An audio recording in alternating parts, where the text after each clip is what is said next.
Before we begin, please note that this episode includes discussion of eating disorders which may be sensitive for some listeners.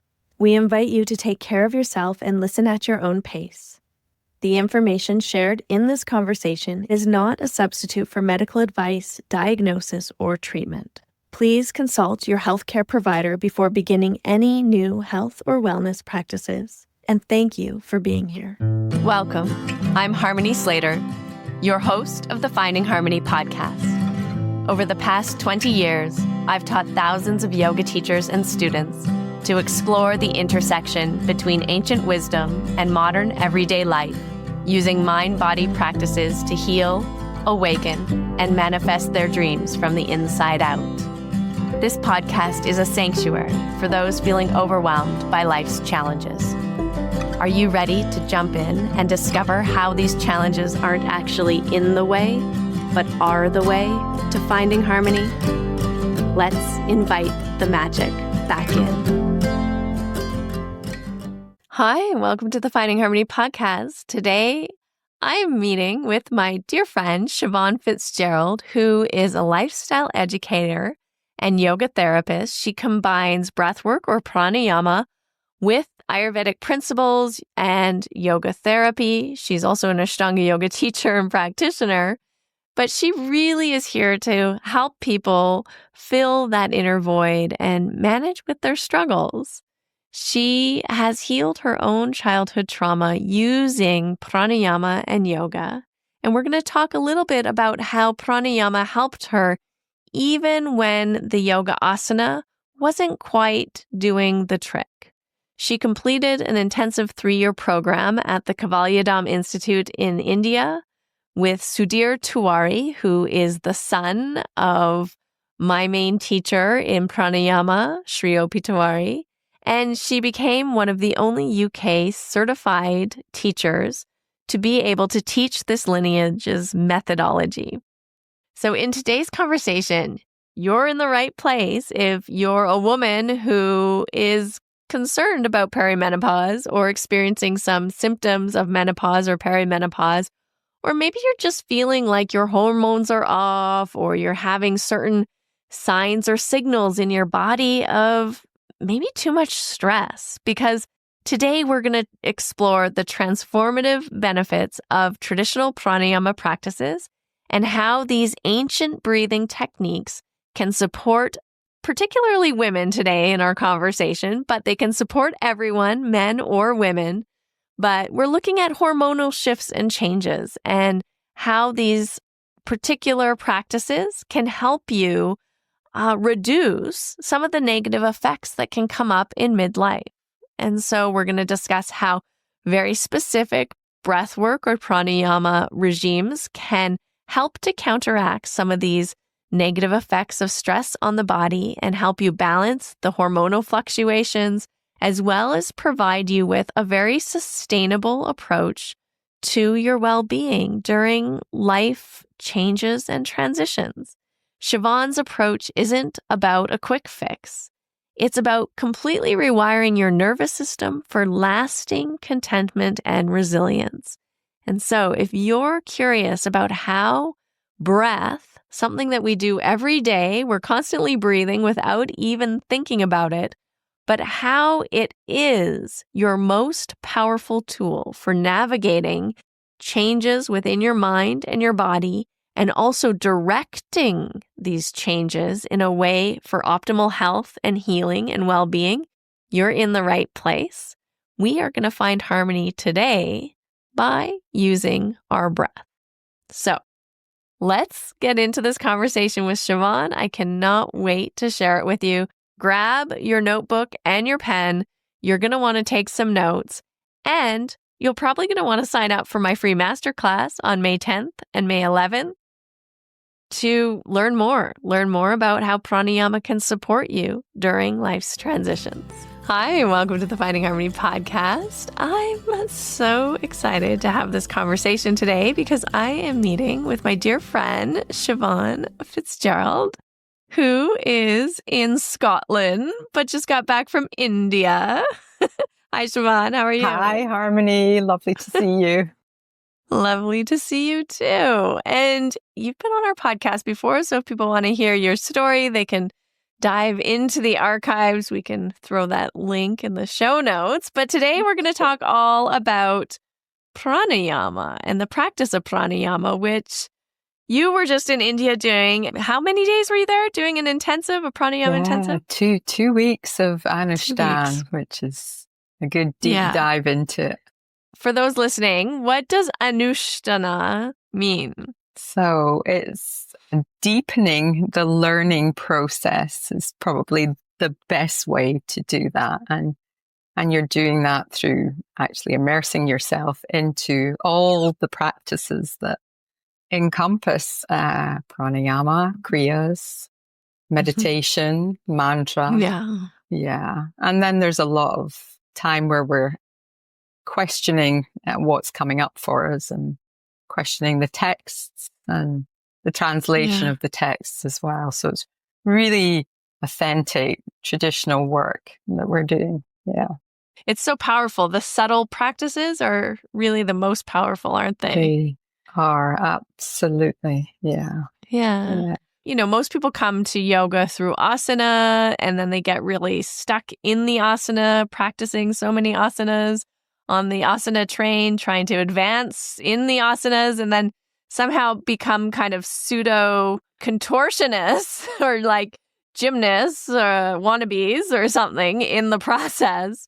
And kind of get addicted, I think, to this endorphin release and to this sort of feeling of staying young and agile forever. Yeah. But your path kind of took a different route. And so what was it about pranayama and kriya that really made you recognize its like powerful transformative effects? Yeah. I mean, I think I did a bit of the gymnastic stuff and the chasing as well in the beginning. I feel what happened was what was going on in my system at the time. And although I'd been probably practicing a lot of yoga, physical asana yoga for about 8-9 years, those things were still there. And they were still quite raw. So I had, and I think all of that was, we chatted about all that in the first podcast we did in depth. But I had digestive issues. I had sleep problems. I wasn't sleeping. So my system was upside down. My menstrual cycle was irregular, really, really irregular. And that was affecting my mood still. And you were still struggling with bulimia also at that time. I was struggling with bulimia. I had IBS. Yeah. For how many years were you bulimic? I would say that probably kicked in just when my parents split up. So probably the ongoing effect of that was with me for goodness. I'm just thinking of the date, because the date that I hit pranayama was the time span 2004, 2005, where that was it, you know, it was gone. And that was the pranayama. So if I work back from that, maybe 36. So 20 years. Yeah. Wow. Yeah. 20 years of suffering from an eating disorder, which to some extent the physical practices had lessened it. Very much so lessened it. The episodes were far less frequent. But when I got to Yoga Thailand and met with the pranayama master, Tawariji from the Kavalia Dam that we both know because it's the same lineage harmony that we both study under, that was the moment where I had to admit that I had that problem. We were doing some cleansing techniques that involved bringing water up, cleansing in the stomach area, the traditional kriyas, the dauti. And with the dauti, I thought, I can't do this particular practice. We were on a training, so we had to go through all the experiences.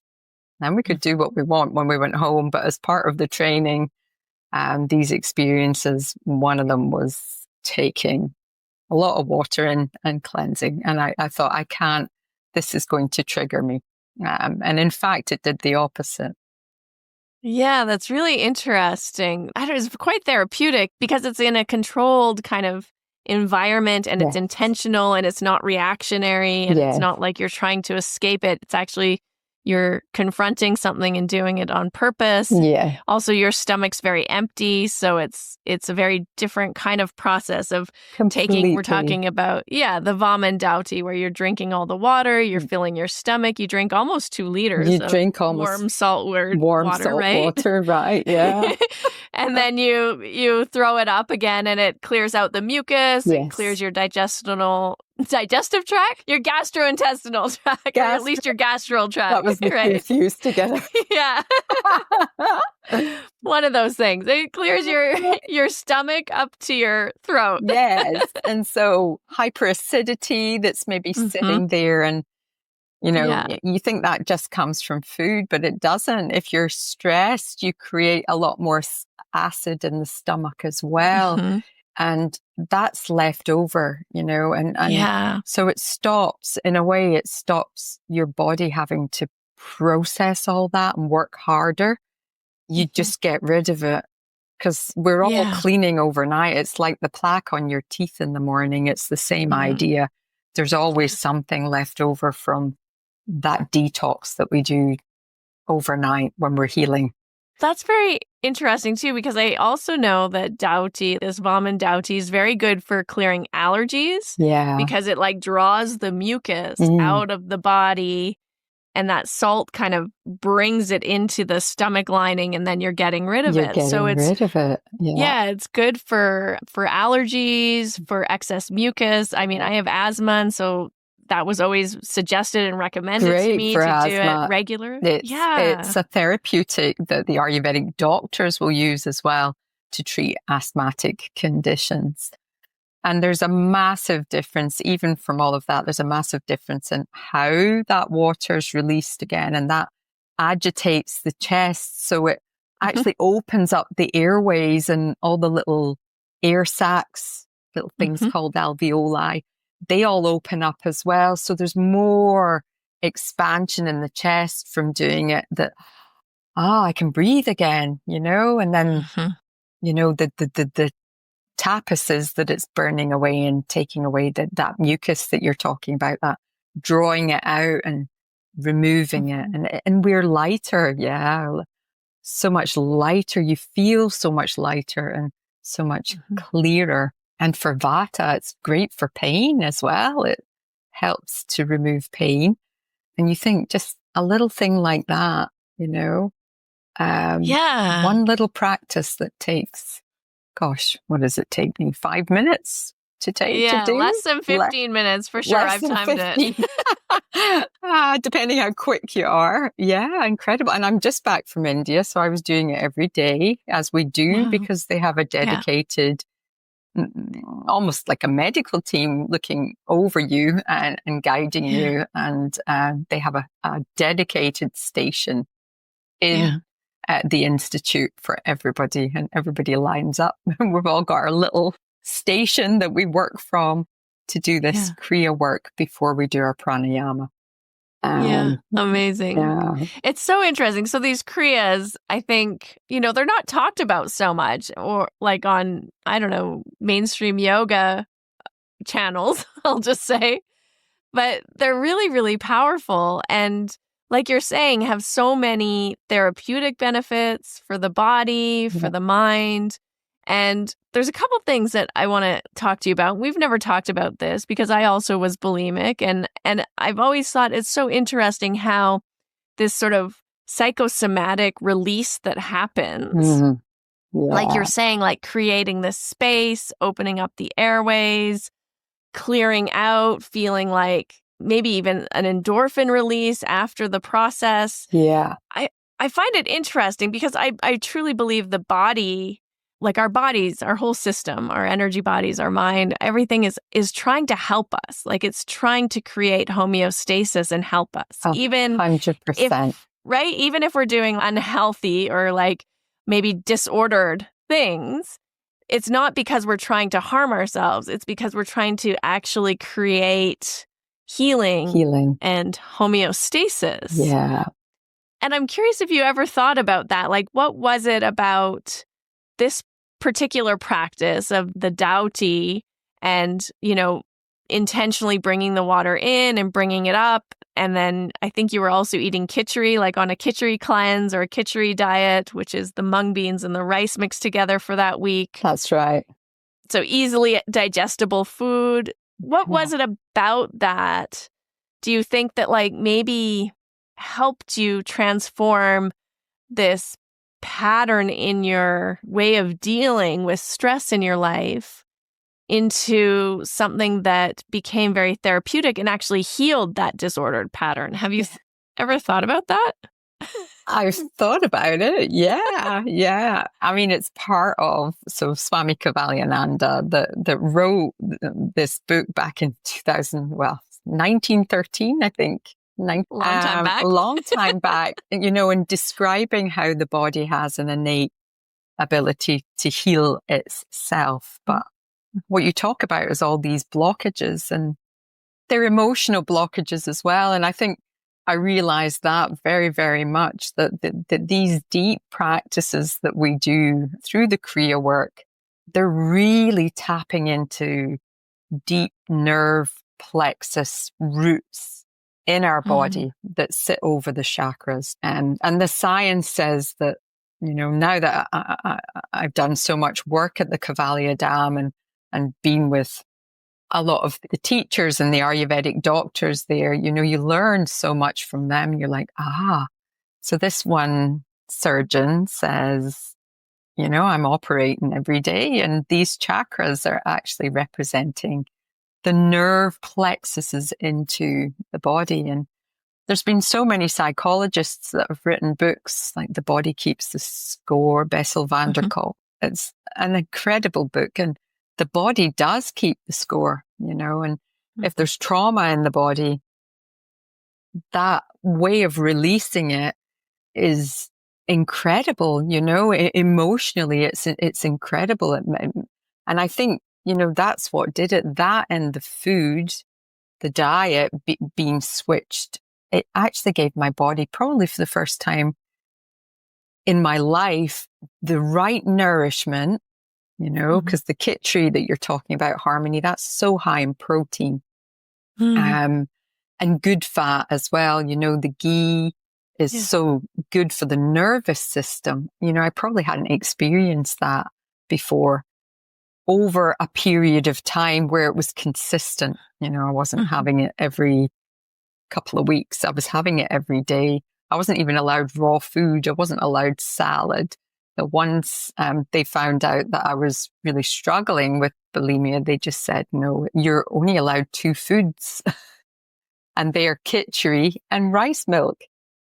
Right. And the kheer, right? Like the kheer. It's like a rice porridge, a sweet rice porridge. Delicious. Delicious. But that gave my system time to heal and repair while I was doing all the practices. And, I think that my nervous system and things chemically in my body started to change as well.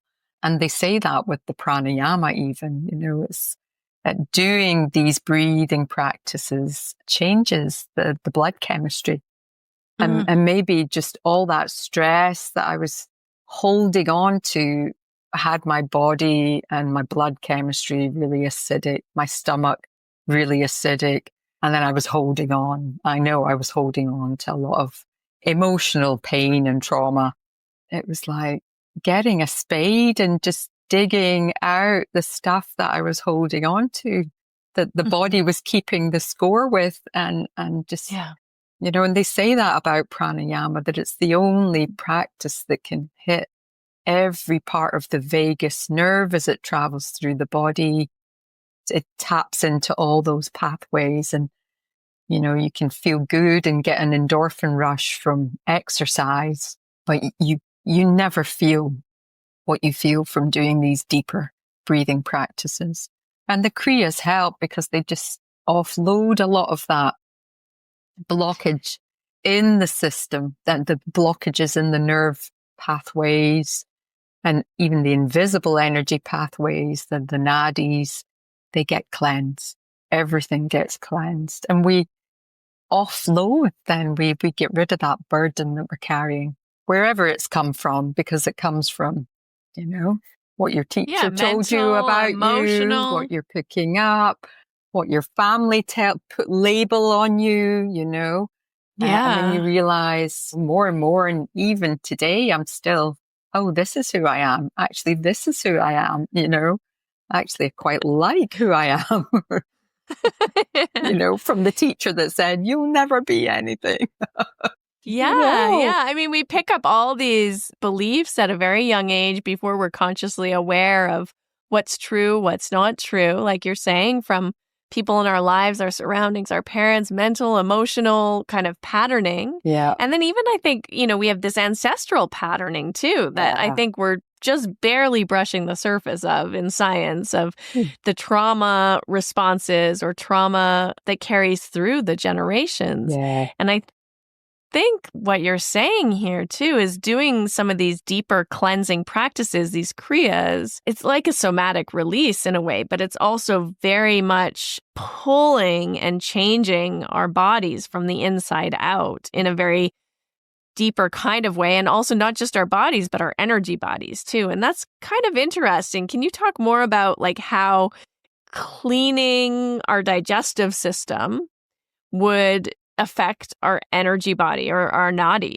Yeah, 100%. Because my favorite subject Yeah, good. is what's happening in the digestive system and how we can get so congested in there. And it affects our mood. It affects how we think. It affects how productive we are in a day, and there's a lot of people out there now that are singing the praises of gut health and, this cleansing process, these cleansing processes helped to heal that. And where there's a lot of acidity and a lot of overgrowth, like yeast overgrowth, that can give you brain fog and confusion, and you're not thinking right. You're not in touch. You lose touch with, your true feelings, I guess, is a way of putting that. And, the cleansing is just removing a lot of that acidity, and it makes us a lot more alkaline inside again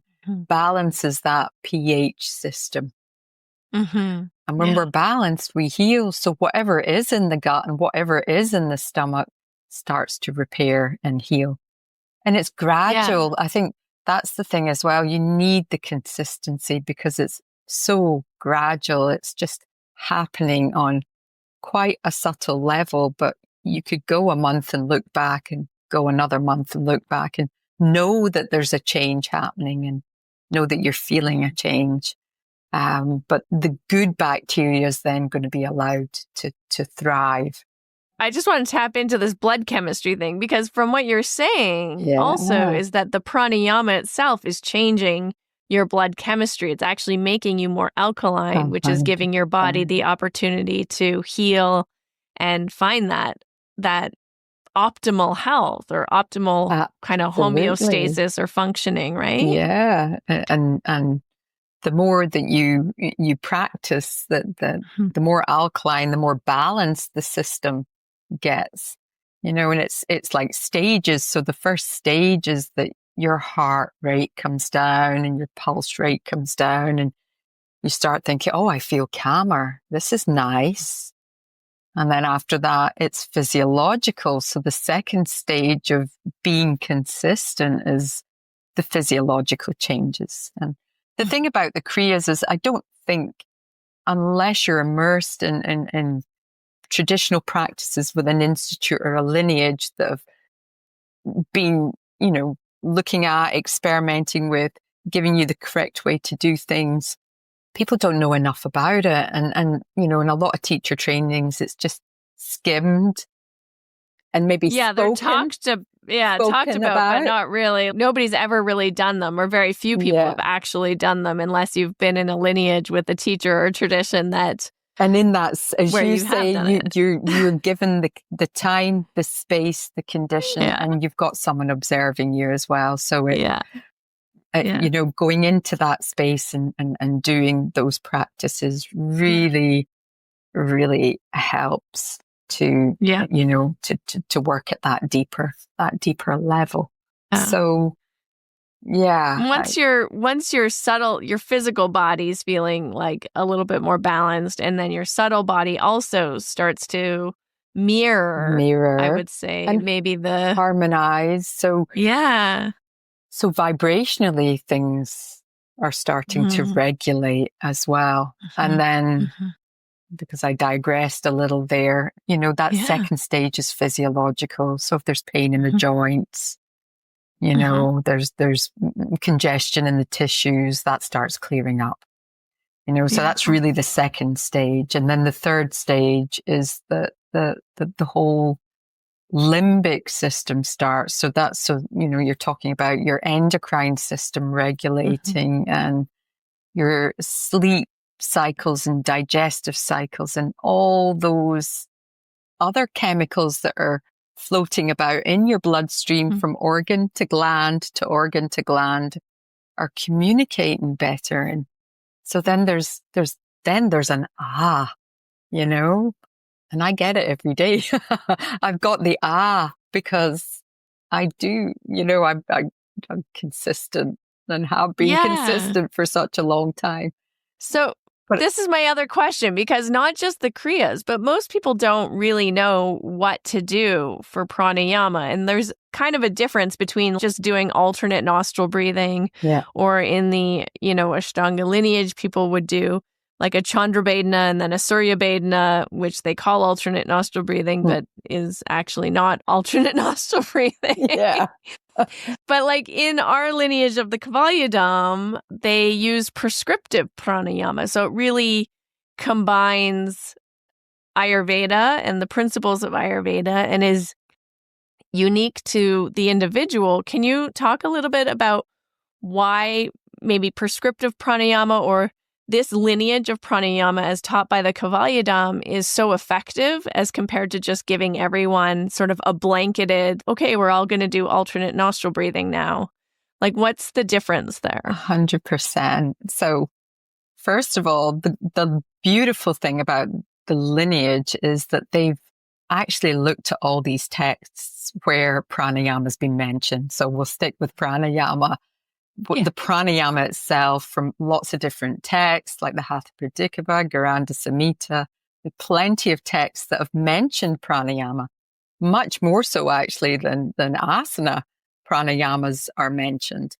But they've tried and they've tested, and 100 years, last year it was their 100-year anniversary of testing pathological conditions that we all suffer from, that are modern day, the relevance in modern day living. We need these practices more than ever.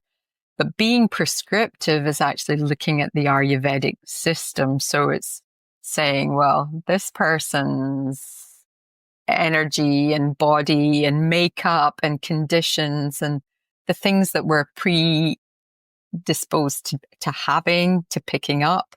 So for me, I'll just use myself as an example. The pitta vata things going on in my system make me more vulnerable and weaker in the digestive system. There you go. That's one. Joint problems, rheumatic pain, things like that. So there's more heat and there's more acidity naturally in my system. But I can also have a fragile nervous system because of it as well. So they won't just say, well, Siobhan, you're doing Anulom Vilom and that's it. They'll say, no, because of this, we need to give you this specific practice. So it might be Surya Bodain to warm up the nervous system and pacify my nervous system. But that will be my practice. It won't be someone else's practice. So if you've got someone who's got a system that overheats all the time, that's very, very acidic, then their prescription would contain, as well as other things, Chandrabhedane. So the Chandrabhedane and the Shitali these are just two other types of pranayamas, are designed to reduce the acidity in that person's system and bring their internal body thermostat down. So we're treating their condition and we're balancing their condition. So the person that's vata with the dryness and the cold hands and the cold feet, if you gave them Chandrabodane regularly, they'd feel really jangly and not that great. And over time, it just, it wouldn't be doing that well for them. So, and then people that are congested, fatigued, mucousy, then, things that are more heating, Ujjayi pranayama is prescriptive for that type of person because it's going to do what they need. It's going to balance their system and remove the likelihood of over congesting, because we all accumulate, we just accumulate in different ways. So we accumulate acidity or heat or a coolness, or we accumulate mucus in the tissues, and that mucus congestion leads to endocrine disorders. It leads to other issues in the system. And so being prescriptive, you're always checking in with your teacher. You're always checking in, and how are you faring on this practice, these practices that we've given you? We might tweak it a little bit and just say, right, that was good for a while, but now we've hit a little bump in the road. It might be their diet needs looked at as well. But we can say, we'll do more rounds of Ujjayi just now and drop the other one. And then they're like, I feel better, and we're always working towards, I think you mentioned, optimum health. And that's what we're doing. We're just cleansing, refining, cleansing what's going on in our inner realm, what's going on in the dhatus, the cells in the body, because Ayurveda looks at your digestion, your dhatus, the condition of your cells, and Agni, how your digestion is working or performing. And malas is how we eliminate. And if we're not eliminating, then the cells get congested.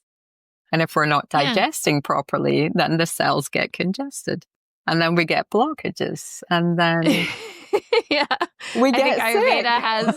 Ayurveda has that famous saying that all disease starts in our digestive system. Yeah. So definitely they're always looking at, how are you eliminating? How is that fire, that Agni, that inner digestion working? And then, as you're saying, this dhatu, the tissues or the cells, it seems very much aligned with functional medicine, actually, as what I kind of know of it is very concerned with mitochondria health, and increasing energy and longevity and how we're digesting our food and, gut health and all of those things. What would you say to, let's just take sort of a middle-aged woman who's, perimenopause, menopausal, having some of those symptoms of maybe some night sweats, not sleeping very well, some of the hot flashes, like taking this kind of case. Okay. Can you prescribe what would be a suitable pranayama practice for someone of this kind of stage of life? So, there's heat, there's sweats, and there's problems sleeping. Yeah. So, and hormonal fluctuations as well. So, one practice that I give everybody actually, or 9 out of 10 people, is Kapalabhati. Because I love Kapalabhati. It's a kriya, so it helps to take away imbalance and congestion in the system, and it's probably the most effective. And as a kriya, which it is, it's easier than people having to face those other ones that we do with the salt water. So that's right. That we started our conversation talking about. Yeah, so we can cleanse. So there's some preparatory exercises that are also really, really good. So, if with the night sweats, there's a lot of agitation in the system, for example, then lion's pose is really, really good. And I would even maybe start with something like doing a couple of lion's pose just to get some of that initial stress out of the system. And then maybe do some Brahma, especially with mood. The Brahma Mudra, which is it's 4 turns of the head. But again, it's that somatic response that we're getting. We're changing the mood. So it's extremely good. I also, with the eyes and the way that you're moving your head there, it's also stretching and toning the vagus nerve, which I found very interesting also, which is, again, regulating or down-regulating your nervous system back into a more neutral. State. So those 2 we call preparatory. So they're kind of done before going into kriya would be the next step.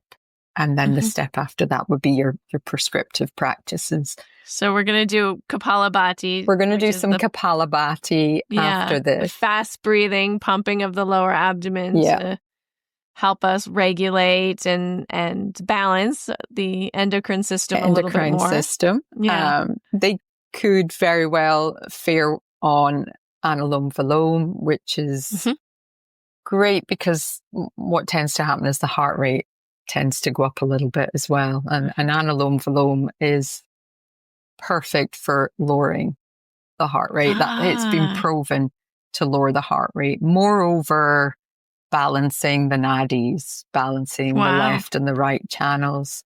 The science is this is what we need for hypertensive clients. Amazing. That's alternate nostril breathing. Alternate nostril breathing. Who don't know the term Anuloma Viloma. It's called Nadi Shodhana as well. Sometimes, exactly, Nadi Shodhana. And that's fascinating because I think it's one of the best practices for stress reduction and balancing, I guess, the nervous system, we would say. But that is what you're saying. Scientifically, they've done some studies and it lowers the heart rate, which lowers your makes sense. Yeah. So that one is incredible. And then if they're struggling at night, I would definitely give a little bit of Chandra Bodhana. So bringing the body temperature down. And Brahmari is exceptional as well. Beautiful. And again, it's a mood changer. So you're getting a lot of serotonin. Yeah. Nice. And that increases, the production of the calm hormones in the body. So that'll help with cooling at night, those night sweats that we get. Yeah. That little recipe of Chandra Bodhana and Brahmari which is bed. Inhale through the left, exhale for double the length through the right. And even always inhaling left, always exhaling right. Always on that cycle, 100%. And then the Brahmari is the humming bee. So inhaling through both nostrils and then exhaling with the humming sound. And would you say for as long as possible, or is there a ratio? It's still a ratio because it's still a pranayama. It's one of the 8 classical pranayamas. So you have to count. Okay. Now, the science behind this inhale and exhale that's going on that we're mentioning is incredible, because even if you exhale for 1 second longer than your inhale, so if, for example, if I count an inhale of 3 through that left nostril, and I exhale for 4 seconds out of the right, I'm going to break the stress mechanism in the body. Wow. And even just by 1 second, lengthening the exhale. Proven even just by 1 second. So if you read traditional texts, it says to double the exhale. Yeah, that's always the prescription is inhale, exhale for double the length of your inhale. And that's changing the blood chemistry. So that's what you're doing there. And you're going to get like the maximum effects. Maximum effects for doubling. Yeah. And what if you do longer? If you do longer than double, it's not really going to make any difference. Any difference? No. No. Yeah. That's So as long as it's double, you're getting the maximum benefit. as long as it's double or almost double. So with Brahmari, you can get a bit stuck because it's this. So we produce. It's not like an it's different. The vibration is more like a So you want the vibration on the palate, on the roof of the mouth. So when we do that, sometimes it cuts out, different from inhaling and exhaling through the nostrils. So even if you can get to almost double, I would say that's nicer than forcing to double.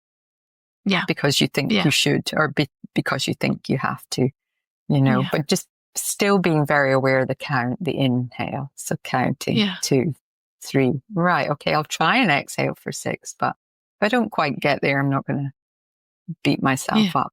But when the body's stressed like that, and then we're over anxious, then the science in the blood, so those little oxygen molecules that are floating about in the bloodstream, they stick together and then they don't get absorbed. So you could be doing any amount of exercise and still be stressed and still have these little oxygen molecules stuck. Now, when we start extending that exhale, they break apart. And then they absorb into the mitochondria, that's the energy powerhouse in the cell, gets to use the oxygen. And then, so the secret in that double exhale is, that's the gold. Yeah, wow. And I love this. This is so interesting because I've never really heard it described this way, but it makes a lot of sense of why Tawari would say to do the pranayama before the asana practice, because as you're describing here, that's going to help you to actually utilize the oxygen in your blood more efficiently and effectively. 100%. Yeah. Wow. So you're going to get more benefits from an asana practice as well if you do the pranayama before. Yeah. Yeah. Or any kind of exercise, really, right? And as an Ashtanga, so I don't teach so much Ashtanga. I teach more yoga therapy classes because of the training through the Kavalya Dam now. Yeah. But I do my own practice has always been Ashtanga, and I still do my own Ashtanga practice. So I do my pranayama first. Yeah. Then I have more energy. For my asana practice. But with Hatha yoga... Yeah, with Hatha yoga, it's always different. They always say you should do the asana first and then the pranayama after. 100%. Right? Yeah, but I still... And I think it's just 20 years of being with the lineage. I always do the pranayamas first. I've just come back from the Kavalya Dam. We do the pranayamas first. We do our asana in the afternoon. And in the afternoon. Yeah. So. Yeah. Which makes sense too, because it's like a little bit more of an active practice. You're also getting that vagal toning by, the stretching and the different things, but you don't need as much mental concentration in a way to do asana, actually. Your brain can be a little bit like out there with the fairies or thinking about other things, and you're still doing the practice. Whereas with pranayama, it's really, it's really for me the gateway to pratyahara and dharana dhyana samadhi, because you have to concentrate your mind. You have to. It's everything. Counted, everything. Regulated. There's control as well with this inhale and exhale. So you're constantly monitoring how you're slowing that exhale down using the chest, just slowing down that movement in the chest to get to the end of that double exhale. And the change that you feel just from doing that, and the peace and the calm and the serenity and the joy, actually, the bliss that comes up from doing that is incredible. Yeah, really. And I think there's more and more books and people that are exploring breath. Yeah. It's interesting. There's different types of breath work and different, exercises you can do. And I think all of them have their own benefits to a certain extent. But you're definitely immersed in the breath work area, because breath work's become such a huge explosion these days of people teaching it and different things going on. And pranayama is a little bit different, I would say, than, holotropic breathing or like fast breathing or even just breath work where you're kind of doing specific exercises, inhaling, hold, exhaling, and there's not really a ratio or it's not as measured. What are some of the things we should be aware of as people looking? I mean, because it seems like everyone's interested in, breath work or a breathing practice these days, but there's definitely some teachings and teachers out there that don't have the experience or the training, and they're just teaching in a way that might be dangerous, I think. Definitely dangerous. And there's a feedback loop now, Harmony, for people that have been following certain breathing practices and not getting on so well, that it's affecting their nervous system, that it's affecting their sleep. Sleep apnea is something that's quite chronic in some people that have been following some of these other breathing practices for a little while now. And the holotropic and the hyperventilating is going to excite the nervous system. It's not going to calm it down. It's going to make it more excitable, and it's going to increase the stress levels in the body, not the other way around. And the thing with pranayama is it's not just prescriptive and from where we both come from, being a lineage, it's been so scrupulously, examined and tested to say this is the right way. For literally hundreds of years. And this is the right technique, and this is the right methodology as well. It's got somewhere to go. Pranayama's got somewhere you can evolve with your pranayama practice. Whereas these are just styles. It's a style. It's only one thing. You're only doing one thing. It's not like a recipe where you're saying, well, I'm going to make a nice cacao smoothie today, and I need these ingredients to make the cacao smoothie. It's just, no, there's the cacao powder, and that's all you're getting. You're just getting hot chocolate. You're just getting the powder. No milk. No milk. No honey. No. I mean, it's interesting because I do a little bit of, I teach a little bit of holotropic breathing, which it's super different, but it's also like an immersive experience and really creates a lot of somatic emotional release for people. But I think of it more like a marathon, you don't want to run a marathon every day. It's not good for you to run a marathon every day, I don't think, right? Your body's going to start breaking down.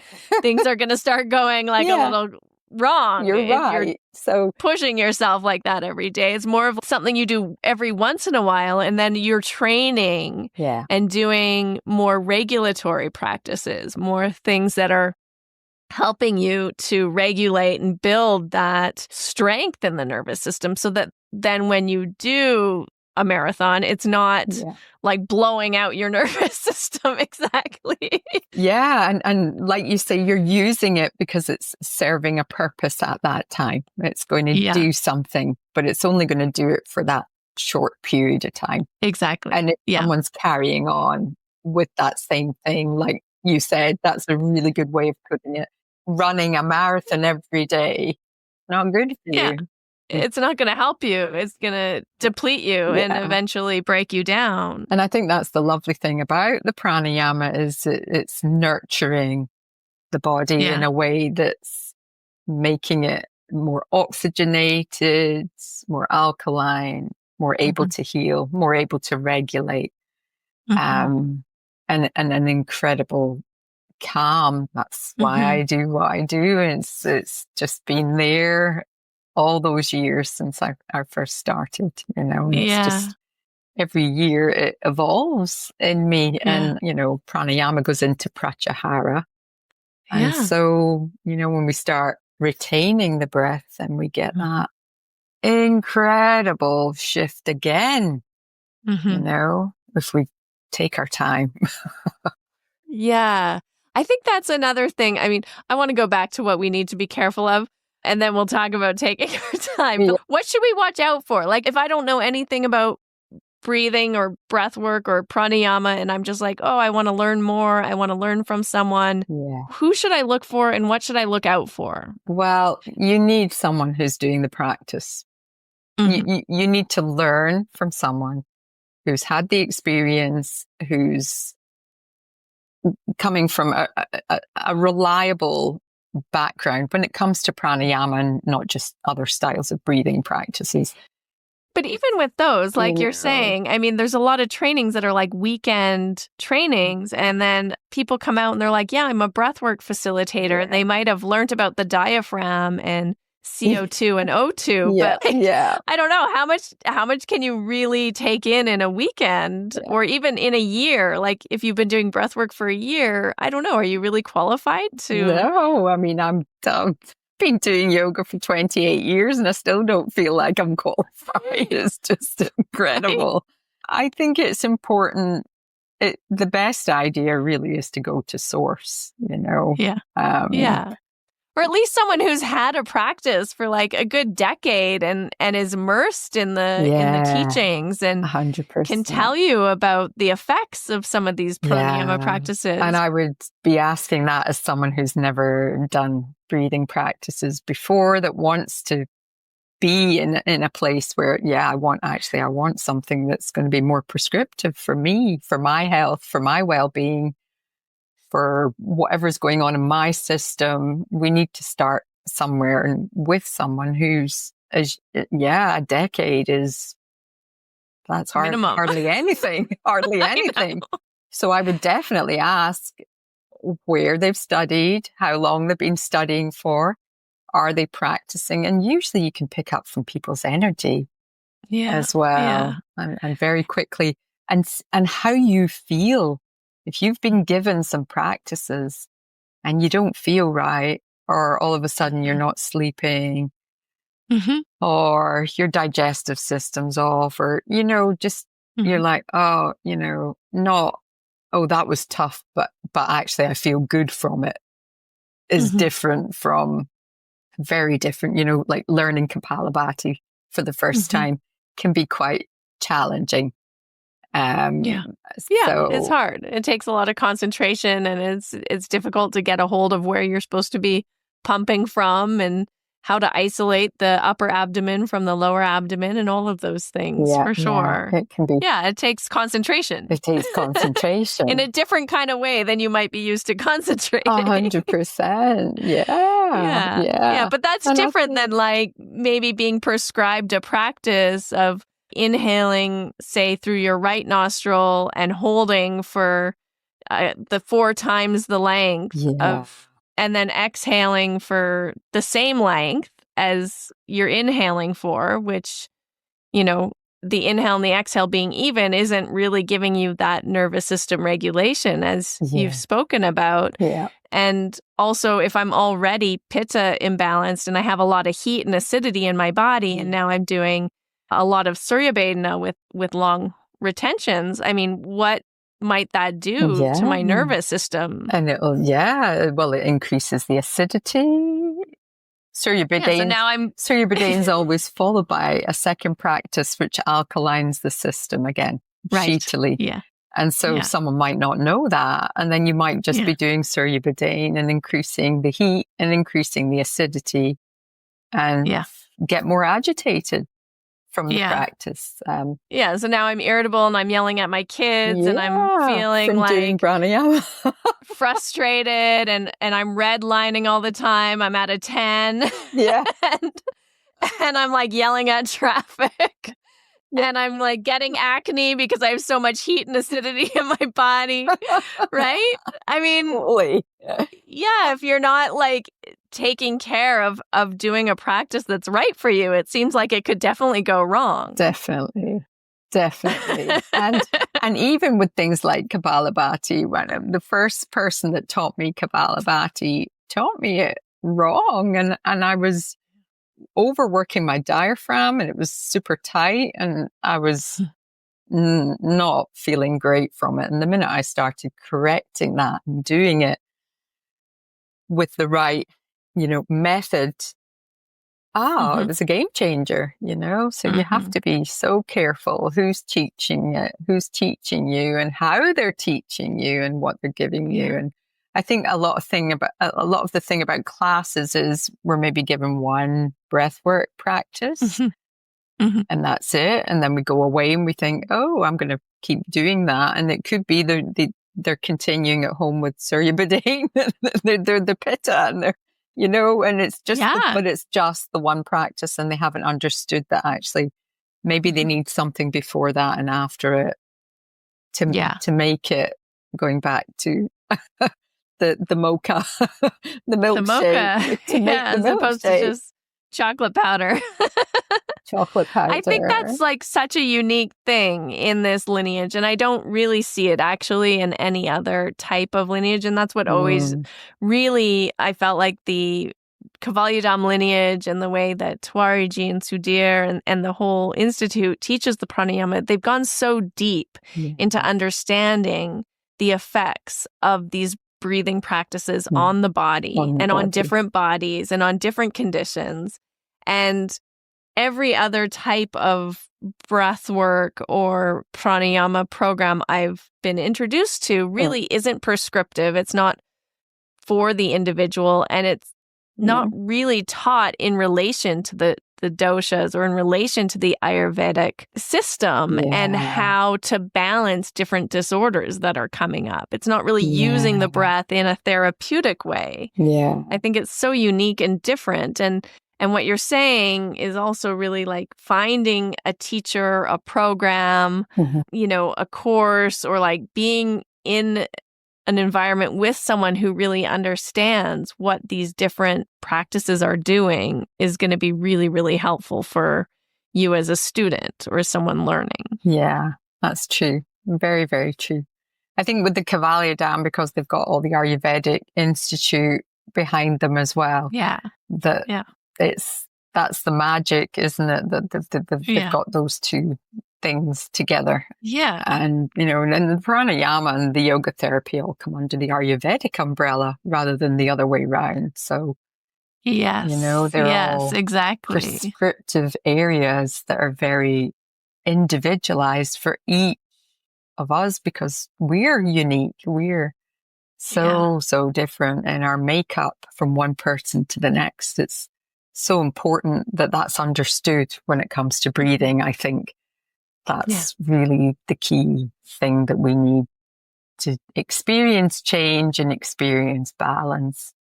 We have to understand how our system's functioning and working and what practices that we take to make those deeper changes in our body, Yeah. Can you tell us just a little bit about some of the students or people you've worked with, clients you've worked with, and some of the changes that they've noticed from applying specific pranayama practices regularly? I mean, I think that's the other thing that's challenging with pranayama versus maybe asana or something is, like you're saying, it helps to be consistent. It helps. Which means doing it regularly. And then you also have to be patient, right? Yeah. Because you don't see the effects immediately. Yeah. Yeah.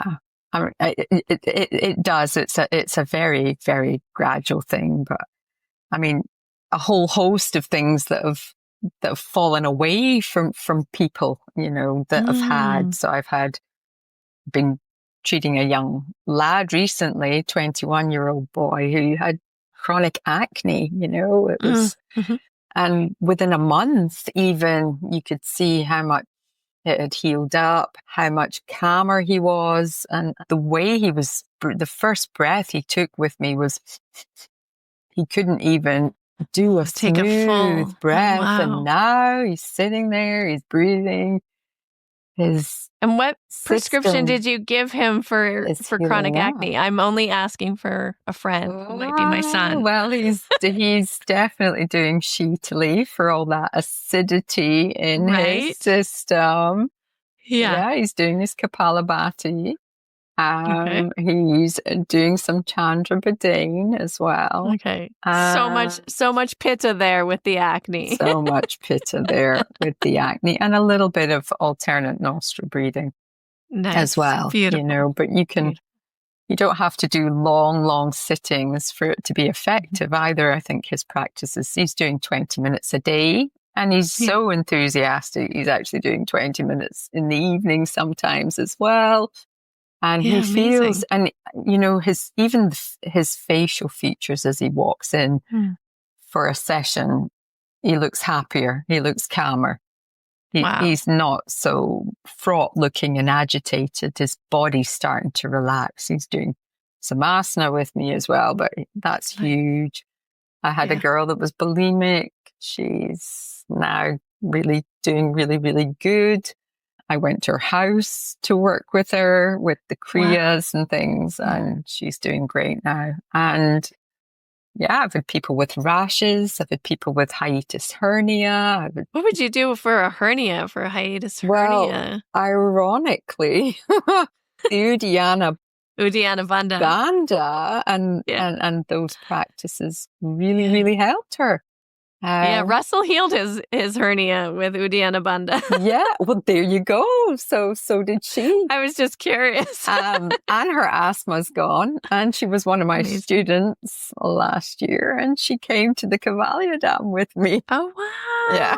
Amazing. Wow. So, yes, it's the healing is incredible. I get a lot of people with anxiety and depression. I think anxiety and depression, are very common.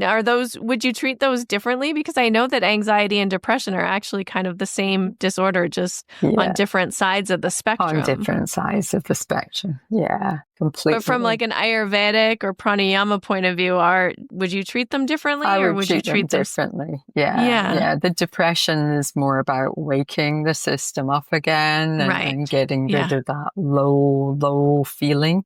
And the anxiety is definitely more about dampening things down. calming it down. And soothing and calming and warming as well is warming. And a different, especially with panic attacks and anxiety, it's more the diaphragm that we're focusing on. Because that's what's going to get really, really, really tight. With depression, we can go a little bit lower and chest and abdomen. So there's a slight different approach that I would use for both of those. Yeah, 100%.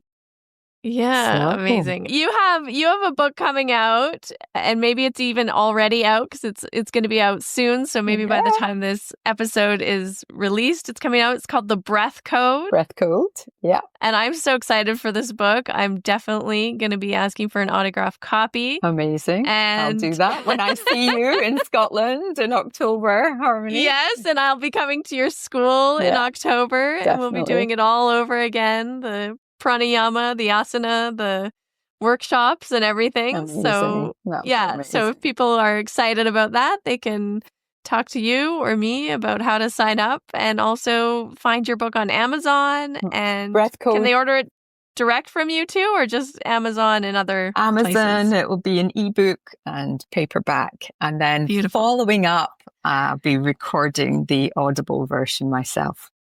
Amazing. I'm so excited for you. So I cannot wait. Level stuff. It's the stuff that's getting rid of the blockages before we do meditation or breathing. So it's more like, getting the shovel and doing the shovel work.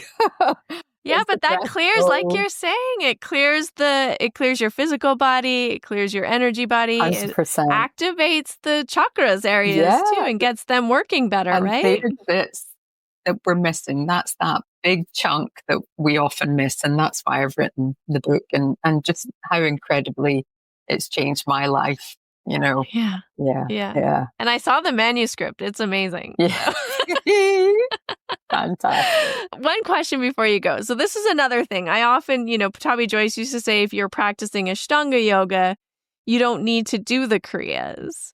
I mean, in my experience, I don't think the asana practice does the same thing as the kriyas. The kriyas go so deep and really get into the tissues, into the cells. They get into your body in a very different way than any asana has ever gotten into my body. They also into my psyche, my mental, emotional self. But what do you think? What would you say? 100% agree with you. And even going back to the beginning of our conversation, I was doing Ashtanga, and I was even in Mysore doing Ashtanga, and I still had all those issues coming up. even though they were damping down, they were still there. And the second I started doing the Kriya work, things cleared very, very quickly. So it's more like a fast track. You're going to get there eventually, maybe doing deep, hopefully with the asana. But when you're doing Kriya work, it's like you're on the highway. Things are clearing so much faster. And as you rightly say, it gets deep, so deep into the nervous system and the tissues that it accesses the bits that are hidden, that we hide, we bury it all the way. We're very, very good at doing that. And the kriyas say, found you. I love that. Found I think you. that's so spot on. And I have a, bye. See you later. Yeah. Go. So good. It's so good. Yeah. I have a very similar experience to you too. I was doing very intense Ashtanga yoga in Mysore, all the things, and still IBS, bulimia, like all the things were still happening. And it wasn't really until the kriyas in conjunction with the pranayama practice, it's hard to really separate them because I was doing them both at the same time. So beautiful. We're so lucky to have found that path, I feel, and to have those teachers being presented in front of us in our life and to be able to embrace that, in the time that we've had embracing it and just, as you say, just how much and how incredible that's been for our lives. It could have been such a different path. I'm so grateful every day for sure. It's incredible. And if people want to find you and come work with you, if they're in the UK area, Scotland, Ireland, England, I can. And they can just make a short journey up to where you are, how will they find you? Up to central Scotland. So I'm now working in a clinic in Glasgow. I do online as well. So I am available for one-to-ones online, but in person's always better. They can find you at Prana for Life. Pranaforlife.com is my website, and you can contact me through there. Absolutely. I'm more than happy to speak to anyone that wants to dive a little deeper. Yay. Well, thank you so much for coming on today. Thank you for sharing your wisdom. Again, Harmony, a pleasure as always. Yeah. Thank you so much for having me on. So good. And I'll see you soon. We'll see you in October in person. I'm so excited. Looking forward to it. Well, I hope you found that very educational. And as you may have heard, Siobhan is teaching and living in Stirlingshire, Scotland. It's right in between Edinburgh and Glasgow. And I will be there teaching for 3 days an Ashtanga yoga /energy /pranayama workshop, October 10th to the 12th. So you can register and sign up and join me Friday, Saturday, and Sunday, October 10th to the 12th in Stirlingshire, Scotland, and meet Siobhan in person if you don't know her already, and come deepen your practice with me. 3 mornings of Mysore, 4 workshops. We're going to do spinal energetics and breath work, as well as talk about pranayama and the energy body and how it relates to your Ashtanga yoga practice. And as I mentioned in the intro, I have a very, very special free masterclass that you can register for. Find the link in the show notes. I'll be offering this masterclass on Saturday, May 10th and Sunday, May 11th. It is a masterclass to help you connect with 3 very foundational pranayama practices so that you can really start to reduce your anxiety, let go of overwhelm completely, regulate your nervous system, help yourself first, and then learn how to help your clients, your students, maybe even your kids. Even children can do these practices and they love them. Find more balance, more calm, more focus throughout your day. So come on into these free masterclasses with me happening in the next month. I cannot wait to see you there. All these links are in the show notes and it's going to be amazing. So I look forward to connecting with you and saying hello, either online or in person. That's it. We've concluded another episode of the Finding Harmony podcast. I just want to thank you so much for doing the work that changes the world, starting with yourself. It truly does make a huge difference. Please make sure you have your automatic downloads turned on wherever you listen so you don't miss any of the upcoming episodes. I have so much more magic I can't wait to share with you. Lastly, if you're on Instagram, I love connecting and hearing from you. So come on over and say hello at Finding Harmony Podcast. And you can also come say hello to me personally at Harmony Slater Official. Thank you again for being here. I cannot wait to share more with you in our next episode.